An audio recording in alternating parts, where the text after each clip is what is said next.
संघ के पास जब जाते हैं तो उसकी पूजा तो करते ही हैं, मुख्य जो होता है हम धर्म का श्रवण करते हैं।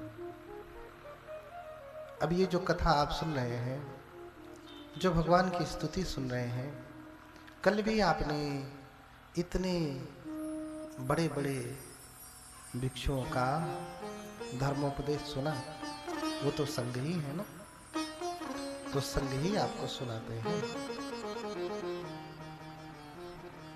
संघ ही आपको सुनाते हैं। तो कहा कि धर्म का श्रवण करके हम अनंत पुण्य प्राप्त करते हैं। ये भी कल बताया कि श्रवण मात्र से पुण्य है, लेकिन श्रवण करके अगर पालन करने लगे तो कई गुना बढ़ जाता है। जैसे खेत चाहे जैसा भी हो, आपने बीज बो दिया तो बीज जमेगा, आप खाद मत दीजिए, पानी मत दीजिए, निराई जो गुड़ाई मत करिए, लेकिन तो भी कुछ न कुछ तो गेहूं हो ही जाएगा, कुछ न कुछ तो धान होगा ही। लेकिन अगर आप उसकी निराई गुड़ाई करें, खाद पानी दें समय पे, तो कई गुना बढ़ करके मिलता है। इसलिए श्रवण करें, श्रवण के बाद पालन करें तो गुण कई गुना उसका प्रॉफिट बढ़ जाता है, लाभ बढ़ जाता है। हाँ? तो कल मैंने बताया क्या क्या मिलता है, तो बुद्ध ने बताया सारिपुत्र को कोई सुनो, इसको सुनने से क्या क्या प्राप्त होता है। बुद्ध ने अनंत जन्मों में, अनेक सत जन्मों में धर्म सुना है और सुनाया है। इसके पुण्य के प्रताप से ही बुद्ध को इतना सुंदर शरीर प्राप्त हुआ, इतना सुंदर कि बुद्ध के जैसा कोई सुंदर है ही नहीं। इसलिए क्रिश्चियन के घर में भी जाएंगे, भारतीय क्रिश्चियन की बात नहीं कर रहा हूं, जहां से क्रिश्चियन धर्म शुरू हुआ है, ईसाई धर्म, उनके घर में भी भगवान बुद्ध मिलेंगे आपको, क्योंकि भगवान बुद्ध तो सबके हैं ना, किसी एक धर्म वाले के नहीं, किसी एक जाति वाले के नहीं, भगवान बुद्ध सबके हैं, किसी एक व्यक्ति के नहीं।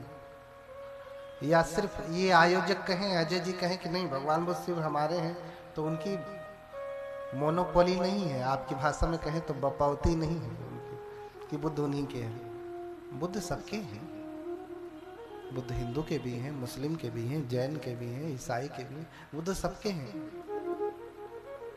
बुद्ध इतने सुंदर, आगे कथा भी सुनाऊंगा, कितने सुंदर, बड़े मार्मिक प्रसंग हैं। ये धर्म का श्रवण और श्रावण करने से भगवान को ये अलौकिक रूप उनको प्राप्त हुआ। इसलिए आप भी सुने और सुन करके धारण करें। तो क्या क्या प्राप्त होता है? कहा कि सुवर्णता, सुसरता, सुसंठाना, सुरूपता, आधिपत्य च परिवारो सब में तेन लभते।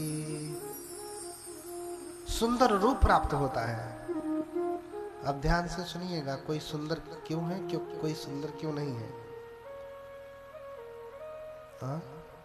सुवर्णता, सुंदर वर्ण प्राप्त होता है। वर्ण यानी रंग।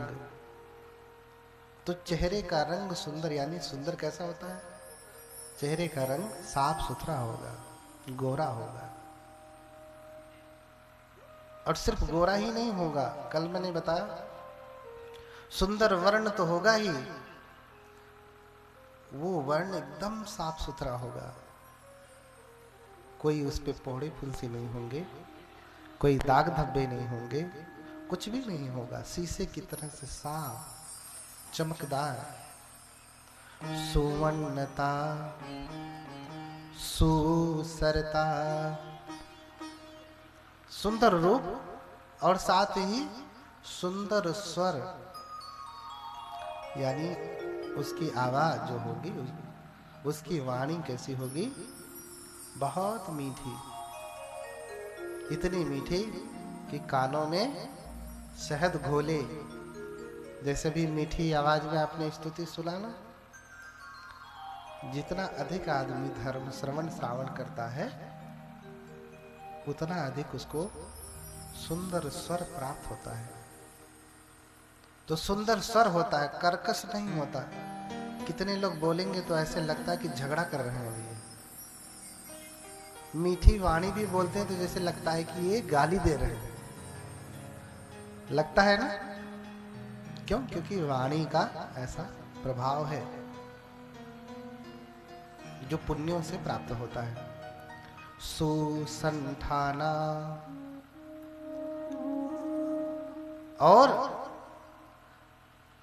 क्या प्राप्त होता है? और क्या प्राप्त होता है? जो अंग होता है ना शरीर का, किसी अंग में कोई विकार नहीं होता। यानी शरीर न तो लूला होगा, लंगड़ा होगा, न काना होगा, न आड़ा टेढ़ा होगा। किसी भी प्रकार का उसके शरीर में विकार नहीं होगा, एकदम शारीरिक रूप से स्वस्थ होगा। और स्वरूपता, और उसका फिगर भी अच्छा होगा। आजकल फिगर मेंटेन करने के लिए क्या क्या करते हैं ना, कुछ कुछ तो ऐसे हैं जिनका सौंदर्य अपने आप बना रहता है। कुछ भी करें चाहे न करें वो सुंदर लगते ही हैं। चाहे कितना भी क्रीम लगाएं चाहे न भी लगाएं तो भी सुंदर लगते ही हैं।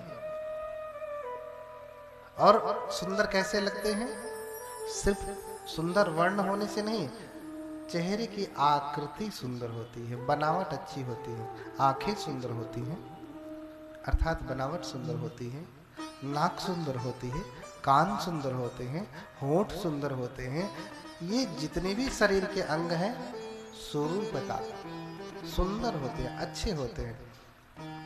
हाँ, किसी किसी की नाक बहुत बड़ी सी होती है, किसी की बहुत चपटी सी होती है, किसी की टेढ़ी सी होती है। ऐसे नहीं होता, जैसा होना चाहिए बिल्कुल वैसा ही होता है, बिल्कुल वैसा ही होता है। और कहा आधि पच्चीच परिवारो, जो ऐसा व्यक्ति जो धर्म का श्रवण श्रावण करता है उसका पूरे परिवार के ऊपर आधिपत्य चलता है, अधिकार चलता है। हाँ, किसी ग्रुप का अगर लीडर हो जाए तो भी बहुत बढ़िया नेता बनता है। हाँ, आजकल हर घर में नेता लोग बनना चाहते, सब नहीं बन पाते। कोई भारी से भारी मतों से जीतते हैं, कोई भारी से भारी मतों पर हारते, क्योंकि उनके पास पुण्य कम है, वो अच्छा लीडर नहीं बन सकते। बहुत प्रयास करें तो कुछ सुधार होता है। हाँ, लेकिन फिर भी जो नेचुरल, जो जन्मजात है उसका मुकाबला कभी भी नहीं कोई कर सकता, कभी भी नहीं कर सकता। इसलिए सब मेतेन लभ्यते, सब इससे प्राप्त होता है।